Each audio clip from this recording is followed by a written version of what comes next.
Okay, let's talk about getting these panoramas combined together using both Lightroom and Photoshop. You can see that this particular student has shot 14 exposures, all in portrait orientation, and they are all in RAW format. I can see right off the bat that these are a little bit underexposed. I'm guessing that this student was trying to expose for the sky, because the sky is quite pretty, but we do need to have some detail in the foreground. So you have two options. You can make the exposure adjustments now, or you can wait until after the compiling happens.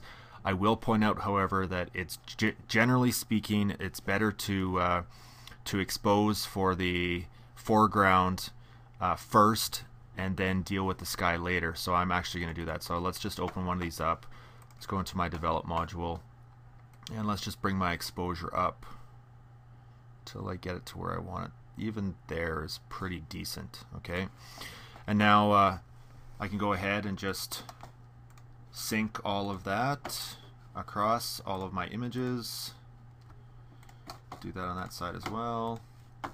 Okay, and now I should have these all properly exposed. So now that that's done, I need to get these exported out. So I'm just going to go File, Export. I will save these into my class folder. So I'm inside of my E drive, Pottage Photo 20, and into my Lightroom export. And let's put this into a subfolder called Panos. And I don't need to worry about the custom name or sequence for right now. I certainly do not want the come on. I don't want to resize to fit long edge right now, and I want to make sure my quality is always 100%. When you are exporting these, you do need to do it as JPEG. So I'm going to go ahead and just export that. You see it's going to export all 14 at once. And while I'm waiting, I'm just going to head into Photoshop. I've got a few things open in here, but that's okay. Okay, and the export itself should only take a couple of seconds from Lightroom. Really just depends on how big and how many files you have. Now, Photoshop has a great built-in merging system for dealing with panoramas, and it's under Automate Photo Merge.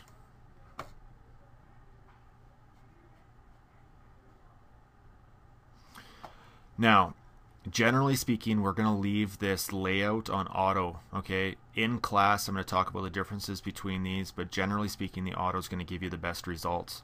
And we're going to just leave the blend images together checked and turn the other two off for right now. So what you need to do is browse for those JPEGs that you just exported. So I'm going to go back into my computer, go into my class folder, go into my Lightroom export, and go into my panos, and there they all are. So I'm going to select them all. And now I'm simply going to click OK.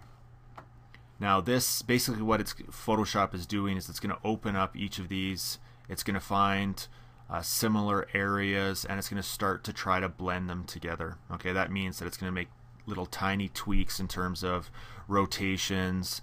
It might have to do a slight resize, but for the most part it's going to do a pretty good job.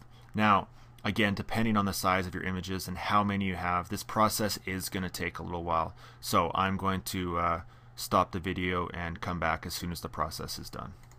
Okay, we're back, and this is what the computer has generated. You can see that we're not actually using, there's special tripods specifically designed for shooting panoramas, and you can see that we didn't quite keep this as level as we should have.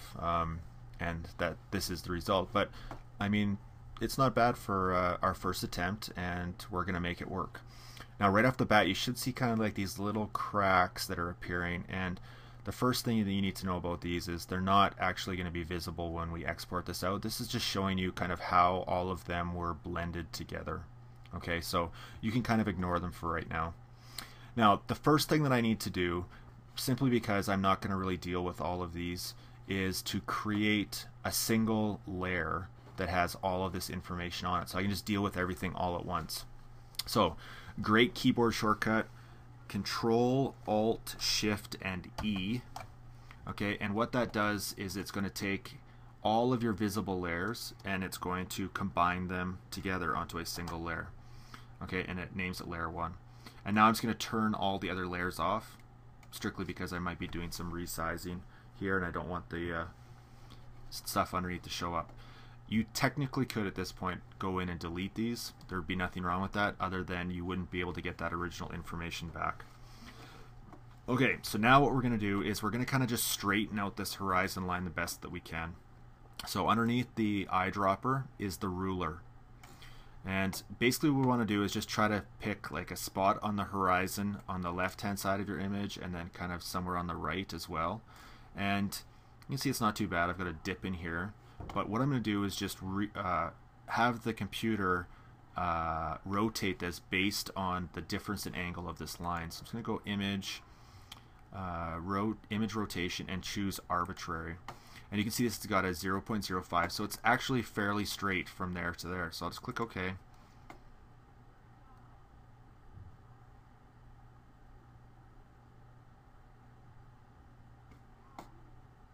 Same thing, I'll come back as soon as this is done. Okay, so that rotation has happened. In this particular instance, we're not seeing a huge dramatic shift, but it might be a little bit more important in your own. So now what we need to do is basically just give this a little bit of a crop. Okay, so I'm just going to start with just bringing out my crop tool and just kind of see what I've got to work with here. Now, I do need to bring this up just a little bit more. Okay, some of this grass might be a little bit difficult for me to work with, or it's going to take me quite a bit of work, and I don't want to do too much work. I don't mind doing a little bit, but I just don't want to do too much. And I do have the clouds up there, but I can deal with that fairly easily. So this is looking pretty good right here. I'm going to go ahead and just click yes. Okay, crop is done, and I've actually in between resize this down a little bit to hopefully give me a little bit better performance. My computer's struggling right now with the video recording software, this, Lightroom, all the other stuff. So anyways, here's my result. Okay, I've got this still transparent checkered areas here that I need to deal with. So let's deal with one at a time. You'll notice again that I only have this layer one. Now you got two different options here. Okay, the first is to grab your marquee or a selection tool of any kind and just highlight kind of that area that you want to deal with. Now, this is also going to replace this area, which I don't necessarily want. So an even better option would be to use the lasso tool. So now I'm just going to just select the area that I need, bring that all the way across, and there we go. Great new feature in Photoshop. I think it showed up in maybe CS4, but I might be wrong. But anyways, basically what we're going to do is just going to fill that area, and we're going to fill it with what is known as content aware. The way that content aware works is the computer recognizes kind of all the pixels that are surrounding the selection and tries to kind of match them up and blend them together. Sometimes it works really well, other times not so great, but for the most part it does a pretty decent job. Come on. Okay, let's just deselect that, and that looks pretty decent. I mean, you can still see the line there, but we'll fix that in a second. Now let's see what kind of a job it does down here. I don't think this is going to do as good a job, but let's just try it out anyways. And same thing, image, or sorry, edit fill, content aware.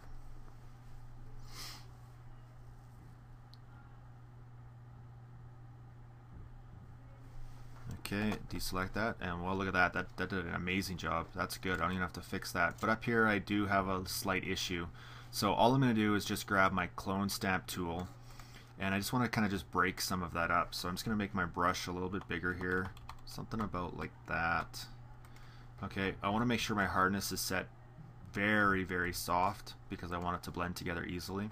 And then all I'm going to do is just kind of sample a few places, so maybe about right here. I'm going to hold down the Alt key. That's going to give me my little target. I'm going to click with my mouse to select this area, and now when I bring, you can see that it's going to try to blend that area together. So I'm just going to come and do a couple of clicks there.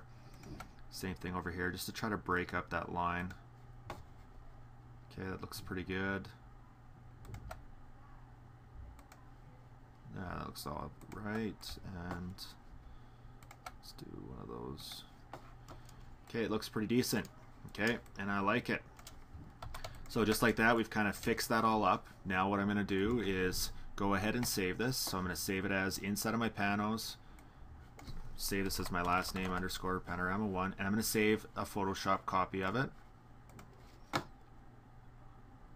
And then I'm also going to save a JPEG version of this, making sure that we're setting this to maximum quality, and set your baseline. If it ever moves on you, set it to just standard. Click OK. Now what I need to do is head back into my Lightroom, and I'm going to import that image. Now if you want to import the Photoshop, you can. Lightroom will recognize it. I'm just going to go ahead and import. Go into your folder. Where's my Lightroom export? Okay, I'm just going to uncheck all. I'm going to select just the JPEG. And I want to make sure that it's going to actually copy it into my library, so it's going to organize it for me. So I'll click import. Okay, and here's my JPEG version. Now I can go ahead and do any editing that I want to this image, exactly like I did before.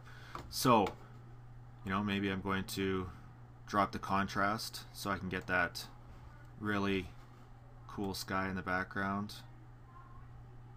Something like that. That looks pretty good. And then I could go in with my adjustment brush, increase the exposure, and start to paint that detail back on.